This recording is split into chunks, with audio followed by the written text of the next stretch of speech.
안녕하세요. 김동호 목사입니다. 오늘도 우리 날마다 기막힌 새벽에 나오신 여러분을 환영합니다. 하나님께서 반드시 오늘 저와 여러분에게 오늘 꼭 필요한 귀한 은혜의 말씀, 깨달음을 주실 줄을 믿습니다. 마태복음 5장 1절에서 12절 봉독하겠습니다. 예수께서 무리를 보시고 산에 올라가 앉으시니 제자들이 나온지라 입을 열어 가르쳐 이르시되 심령이 가난한 자는 복이 있나니 천국이 그들의 것이며 애통하는 자는 복이 있나니 그들이 위로를 받을 것이며 온유한 자는 복이 있나니 그들이 땅을 기업으로 받을 것이며 의에 주리고 목마른 자는 복이 있나니 그들이 배부를 것이며 긍휼히 여기는 자는 복이 있나니 그들이 긍휼히 여김을 받을 것이며 마음이 청결한 자는 복이 있나니 그들이 하나님을 볼 것이며 화평하게 하는 자는 복이 있나니 그들이 하나님의 아들이라 일컬음을 받을 것이며 의를 위하여 박해를 받은 자는 복이 있나니 천국이 그들의 것입니다. 나로 말미암아 너희를 욕하고 박해하고 거짓으로 너희를 거슬러 모든 악한 말을 할 때에는 너희에게 복이 있나니 기뻐하고 즐거워하라. 하늘에서 너희의 상이 큼이라. 너희 전에 있던 선지자들도 이같이 박해하였느니라. 아멘. 화평케 하는 자는 복이 있나니 하는 일곱 번째 산상순 8복 중에 일곱 번째 복을 오늘도 다루려고 합니다. 어제 우리는 조금 다른 측면에서 화평을 얘기했습니다. 옳고 그름, 선과 악, 정의와 불의에 관해서는 함부로 화평을 얘기하면 안 되죠. 옳지 못한 것과 화평할 수는 없죠. 그것은 내가 검을 주러 왔노라 하는 마태복음 10장의 말씀이 맞고요. 옳고 그름에 있어서 나하고 좀 입장이 다를 수 있는데 나와 생각이 다른 것까지도 틀렸다고 생각하고 불화하는 것은 옳지 않다. 나와 생각이 좀 다르고 그래도 틀림이 아니라면 그 사람들과 같이 화평하고 하는 것이 옳다 하는 말씀의 뜻으로 생각했습니다. 오늘은 전혀 다른 면에서 화평을 다루어 보려고 합니다. 여러분, 화평이라고 하는 그 한문자의 뜻이 참 깊습니다. 제가 참 좋아합니다. 칠판이 없어서 제가 하나 써왔습니다. 여러분 보이시죠? 화평 이렇게 했습니다. 근데 이 화자가 여러분 보시면 벼화변에 입구자를 썼습니다. 그리고 이게 공평할 평자죠. 그러니까 화평을 중국 사람들이 어떻게 이해했는가 하면 모든 사람의 입에 곡식을 공평하게 나눠주는 거, 넣어주는 거. 그러면 평화가 임한다.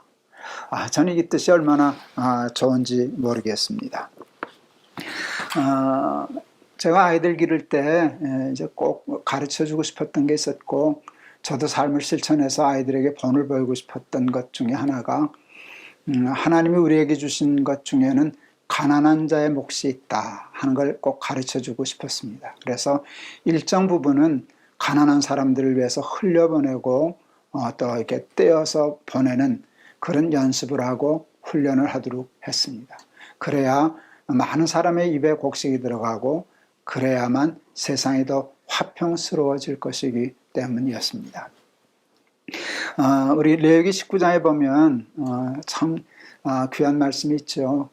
근사한 말씀이 있죠. 내 밭이라고 다 거두면 못 써. 내 귀퉁이는 남겨두거라. 또 들고 가다 떨어지면 줍지 말아라. 가난한 사람을 위해서 버려두거라. 그들이 추석하게, 그것이 가져가게, 그들도 먹을 수 있게 내 귀퉁이는 떼어내거라. 제가 그 말씀을 기초로 해서 목회하는 동안에 이삭줍기라는 운동을 했습니다. 이렇게 다 싹싹 걷어가지 말고 좀 밭에 흘려서 떼어서 가난한 사람들을 위해서 배려하는 운동을 하자 했더니 교인들이 참 좋아했어요. 한날 교인들이 저한테 물었어요. 근데 목사님 내 귀퉁이가 얼마나 될까요?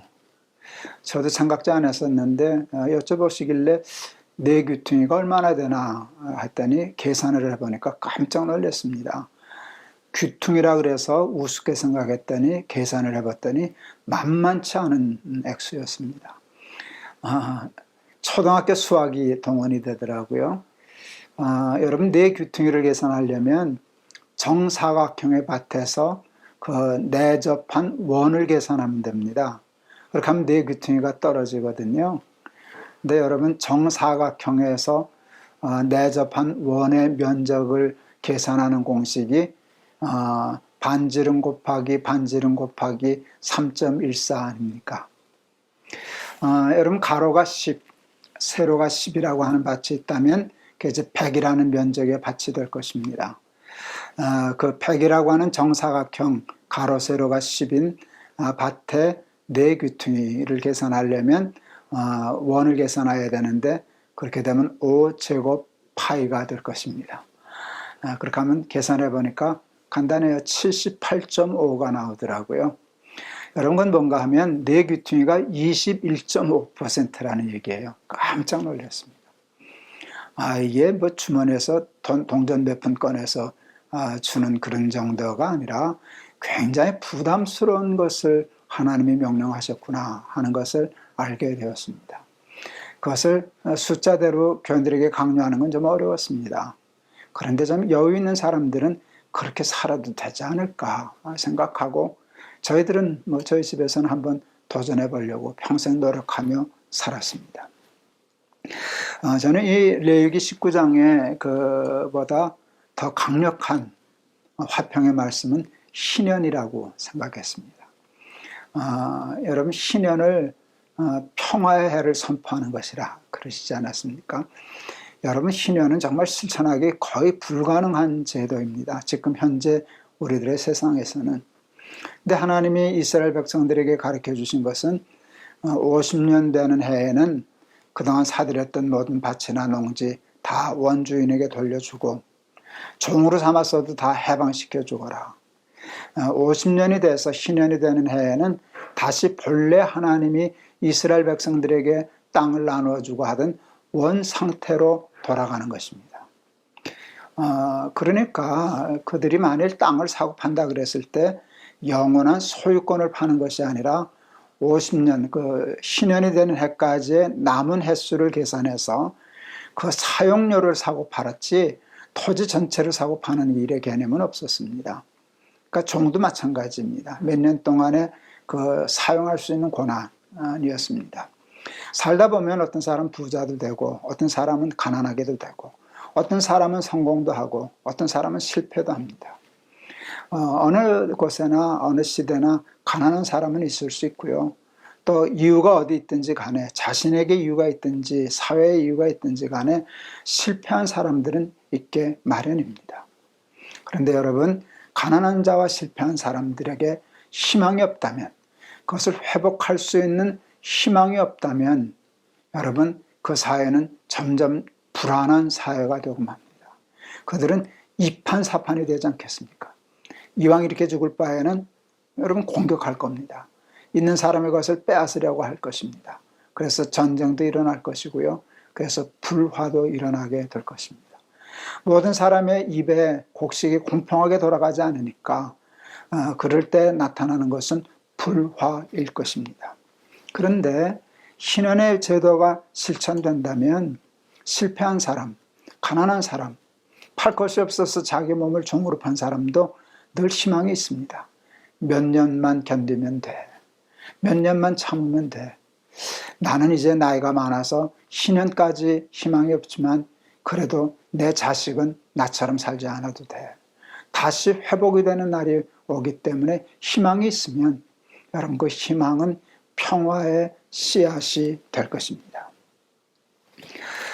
우리 예수 믿는 사람들이 꼭 그 신년 그걸 계산해서 하긴 좀 어려워도 그걸 한번 흉내라도 내보며 살면 어떨까?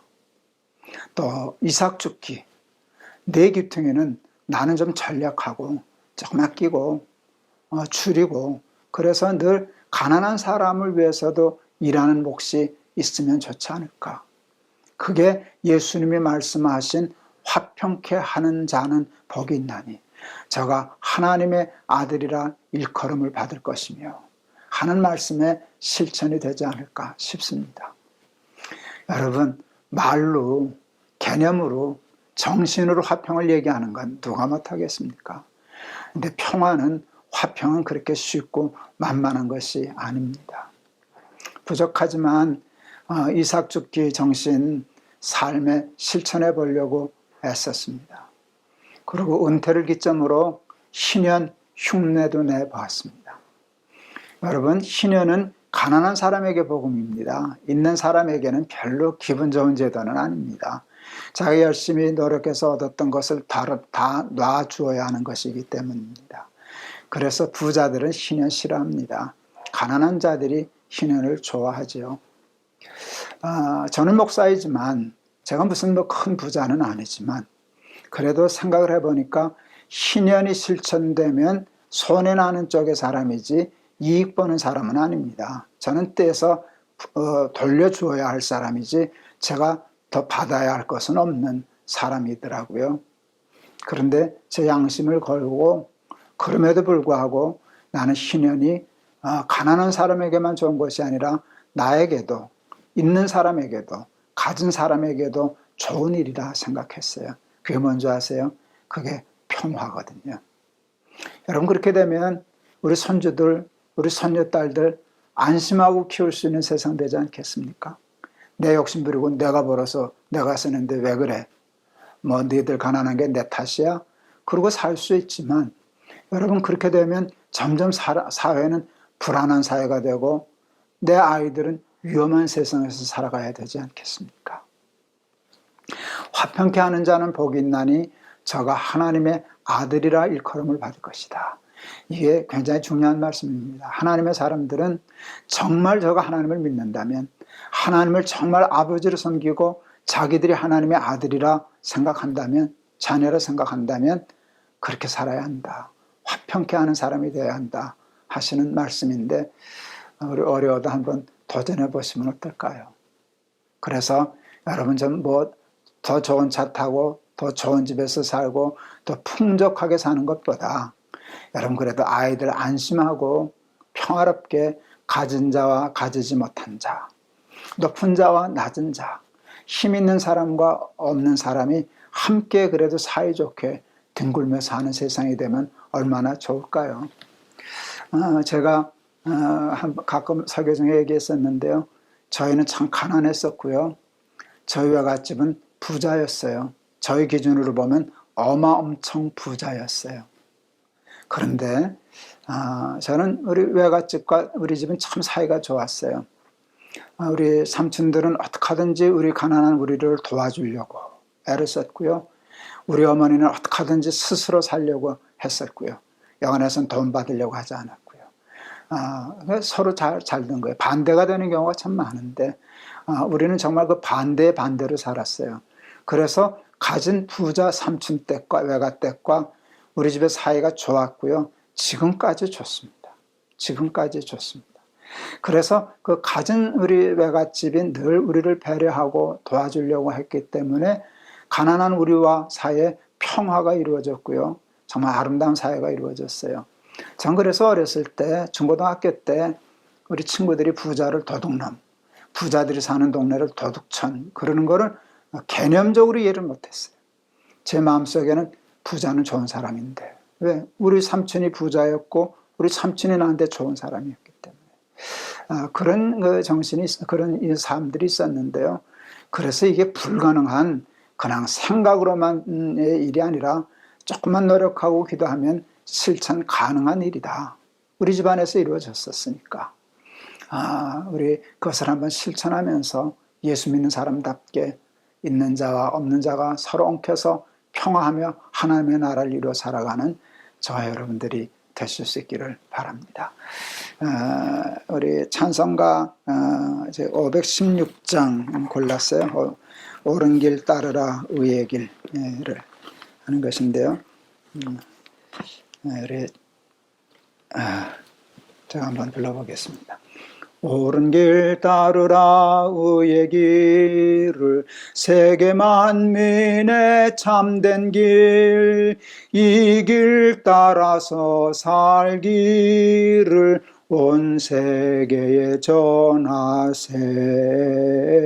만 백성이 나갈 길, 어두운 밤 지나고 동튼다 환한 빛 보아라 저 빛 주 예수의 나라 이 땅에 곧 오겠네 오겠네 주 예수 따르라 승리의 주 세계 만민이 나아갈 길과 진리요 참 생명 내 창검을 부수고 다 따르라 화평왕 어두운 밤 지나고 동튼다 환한 빛 보아라 저 빛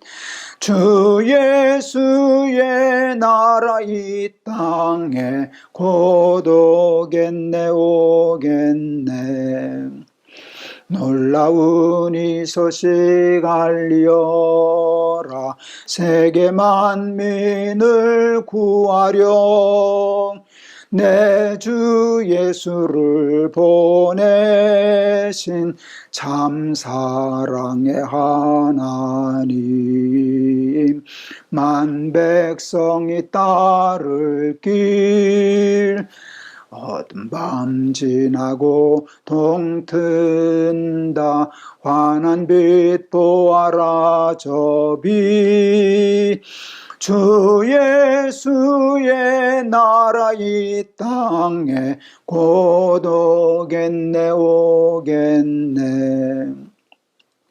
고난길 헤치고 찾아온 길 많은 백성을 구한 길 모두 나와서 믿으면 온 세상이 마침내 이 진리에 살겠네 어두운 밤 지나고 동튼다 환한 빛 보아라 저 빛 주 예수의 나라 이 땅에 곧 오겠네 오겠네 기도하시겠습니다. 화평은 모든 사람의 입에 공평하게 곡식을 넣어주는 것이라 나누어주는 것이라 라고 하는 뜻에서 하나님의 화평을 생각해 보았습니다. 또 성경의 가르침이 늘 그렇습니다. 내가 농사지었다고 다 거두지 말고 내 귀퉁이는 남겨두거라.